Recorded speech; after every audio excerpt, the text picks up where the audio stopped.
Bismillahirrahmanirrahim. Alhamdulillah. Wassalatu wassalamu ala rasulillah. Amma ba'd. Assalamu alaykum wa rahmatullohi va barakatuh. Aziz muhtaram jamoat, Robbimiz Alloh taolo azza va jallaga bitmas tuganmas hamd va sanolar bo'lsin. Robbimiz qarangki bir siz va biz ummati Muhammadiyaga juda mehribon zot.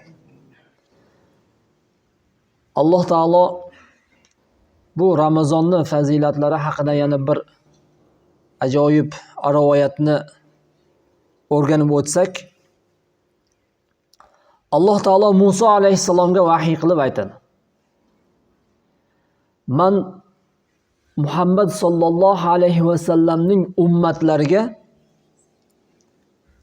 ikkita nurni berdim va ikkita zulmatdan zarar bera olmaydi. Ikkita zulmat zarar bera olmaydigan ikki nurni berdim. Shunda Musa alayhissalom Alloh taolodan so'radilar. Ya Robbi, bu ikki nur nima? Alloh taolo aytdiki, bu ikki nur Ramazon oyining nuri va Qur'onning nuri. Musa alayhissalom so'radilar. Ikki zulmat nima deb? U ikki zulmat mana shu oyning zulmati va qiyomat kunning zulmati. Demak, bu kirib kelayotgan Ramazon oyini g'animat bilib, ro'zalarni tutib, bu oy Qur'on nozil bo'lgan oy ekan, bu oy Qur'on oyi ekan deb Robbimizning kalomini, Qur'onni o'rganib, uni ko'p tilovatida bo'ladigan bo'lsak, inshaalloh bu nurdan, Qur'onning nuridan, Ramazonning nuridan manfaat oladigan bo'lsak, mana shu aytilingan ikki zulmatdan ham himoyalanishligimizga sabab bo'lar ekan. Ko'p Qur'on o'qiydigan insondan o'zi nur chiqib turadi. Yuzi nurli bo'ladi. Ahli Qur'onlarni masalan ana shu Abdulbosit Arab diyorlaridan, Misrdan Husariy qori rahmatullohi alayh, shularni o'zlari qora bo'lgani bilan, lekin bularni qarasangiz havas qilasiz. Qalbingizda bir muhabbat uyg'onadi. Sabab nima? Chunki ularni vujudi Qur'on bo'lib ketgan. Ularni tomirdan oqayotgan qon Qur'on bo'lib ketgan. Hayotini Qur'onga baxshida qilganligi uchun. Demak, Qur'on oyi yaqinlashyaptimi? Bu oyda Robbimizdan astodil so'rab, kechalarini qoyim qilib, kunduzlarini soyim turib, mana shu oyda Allohga bir muhabbat qilib, Allohning kalomini qo'limizga oladigan bo'lsak, inshaalloh Robbimiz o'zi oson qilib qo'yar ekan. Azizlar, ro'zani shartlariga kelgan edik. Ro'zani durust bo'lish uchun 3 ta shart bor ekan. Ramazon ro'zasini durust bo'lishligi uchun 3 ta shart bor ekan. Birinchi shart zimmaga lozim bo'lish shartlari. Zimmaga lozim bo'lish shartlari ham 3 ga bo'linar ekan. Birinchisi islom. Musulmon bo'lmagan odamga ro'za farz emas. U ro'za tutgani bilan u ibodat hisobida o'tmaydi. Ammo bir kofir Ramazon oyida islom dinini qabul qilib musulmon bo'ldi. U ana shu kundan, musulmon bo'lgan kundan ro'za tutishni boshlaydi. Ikkinchisi aql. Aqlsiz insonga ro'za farz emas. Chunki u mukallaf emas. Albatta, Alloh shart qilib qo'ygan, farz qilgan amallarning har birisi mukallaflargadir. Uchinchisi balog'at. Balog'at yoshiga yetmagan go'daklarga ro'za farz emas. Ammo lekin qaysi bir bola Ramazon oyida balog'at yoshiga yetsa, ana shu kundan boshlab unga Ramazon ro'zasi farz bo'lib, ro'zani boshlar ekan. Endi ikkinchi shart esa ro'zani ado etish uchun lozim shartlar. Bu shartlar ikkiga bo'linar ekan. Birinchisi sog'lom bo'lish. Bemor odamga Ramazon ro'zasi vojib emas. Ikkinchisi muqim bo'lish. musofir insonga ham Ramazon ro'zasi farz emas. Qachon u muqim bo'lgandan keyin, o'zini shahriga qaytgandan keyin Ramazon ro'zasini qazosini tutib berar ekan. Uchinchi shart esa ro'zaning to'g'ri bo'lish shartlari. Bu shartlar ham 3 ga bo'linar ekan. Birinchisi niyat. Niyatsiz ro'za durust bo'lmaydi. Ikkinchisi nifos va hayzdan pok bo'lishlik. Ayollar nifos hayzdan pok bo'lishlik.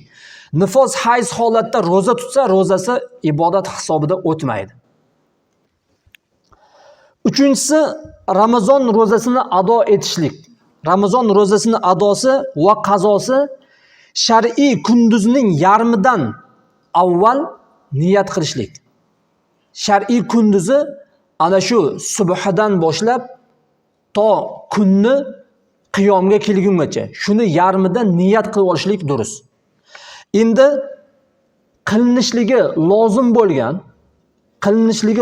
bo'lgan amalni shariat belgilagan vaqtda ado etishlik mana shu ado deyiladi. Shariat qilinishligi lozim bo'lgan amalni belgilagan vaqtda qilishni ado deyiladi.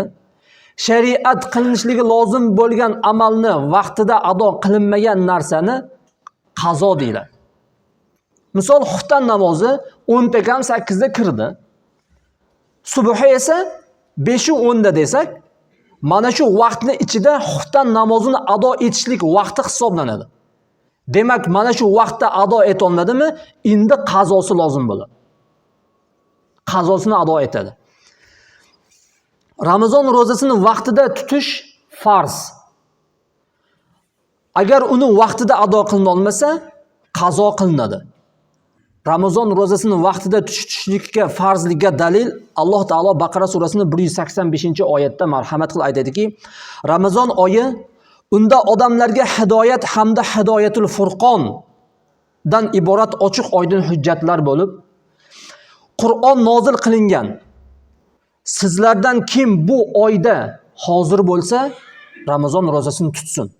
Demak, Ramazon ro'zasiga Xudo taolo yetqizdimi bizni? Ana shu Ramazon ro'zasini vaqtida tutishimiz farz ekan. To'xtab tur, bu yil dehqonchiligimiz kech qolib ketdi. Biz hozir ro'za tutsak, dehqonchilik qila olmaymiz. Keyingi oyda, mart oyida, may oyida tutib beramiz desa, bo'lmaydi. Chunki uni o'z vaqtida tutishligimiz lozim. Faqat aytib o'tganimizdek, musofir odam, bemor odam yoki hayz nifosli odamlar bular qazo qilib turadi. Musofir muqim bo'lgandan keyin, bemor tuzalgandan keyin, hayz nifosdan pok bo'lgandan keyin qazosini boshqa kunlarda tutib beradi. Ramazonning ro'zasini qazosi farzligiga dalil Alloh taolo Baqara surasida marhamat qiladiki, astag'firullah, "Va man kana maridan va ala safarin fa iddatun min al-ayyamin ukhra." Sadaqallohul azim. Va sizlardan kim bemor yoki safarda bo'lsa, bas ana shu sanog'i boshqa kunlarda dedi. Sanog'i boshqa kunlarda degani, demak Ramazondan keyin bemor odam tuzalsa, musofir muqim bo'lsa, hayz nifosdan pok bo'lsa, boshqa kunlarda qazosini tutib berar ekan. Robbimiz Alloh taolo azza va jalla qarang, siz u bizga shunaqa mehribon zot ekanki, bu oyni fayz va barakot bilan to'lg'izib tashladi.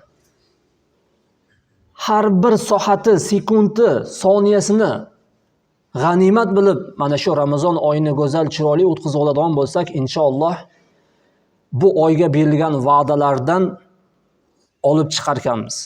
Lekin e'tibor beradigan jihatimiz shuki, mana kelyapti Ramazon oyi. Bugun ro'zani tutib iftorni qildik, Ro'zani tutib iftorni qilib, ha endi akan qarg'ay bugun birinchi kunni o'tkazib qo'ydilar deb emas, balki Robbim, men bugungi kunni ro'zasini tutdim. Agar kamchiliklarga ro'y qo'ygan bo'lsam, sen mag'firat qilgin. Umid bilan, rajo bilan turishligimiz, xavf bilan turishligimiz lozim ekanda. Chunki Robbimiz kerak bo'lsa, bu tutgan ro'zamizni qabul qilmasligi ham mumkin, qabul qilishligi ham mumkin. Umar roziyallohu anhu umid bilan xavfni doim birga olib yurar ekanlar. Agar butun insoniyat do'zaxga kiradi, faqat bir kishi jannatga kiradi desa, o'sha manmikinman deb umid qilar ekanlar. Agar butun insoniyat jannatga kirib, bir kishi do'zaxga kiradi desa, o'sha manmasmikinman deb qo'rqar ekanlar. Shuni singari Ramazon oyini ham ro'zani tutganimizdan keyin Robbimiz buni qabul qildimi, qilmadimi bilmaymiz. Qaysi shaklda solihlarning ro'zasining singarini qabul qildimi yoki ro'zasi singarini qabul qildimi yoki xoslardan-da xoslarning ro'zasini singarini qabul qildimi bilmaymiz. Demak, Robbimizdan umid qilib qabul qilishligini so'rab duo qilishligimiz lozim ekan. Subhana robbika robbil izzati amma yasifun va salamun alal mursalin va alhamdulillahi robbil alamin.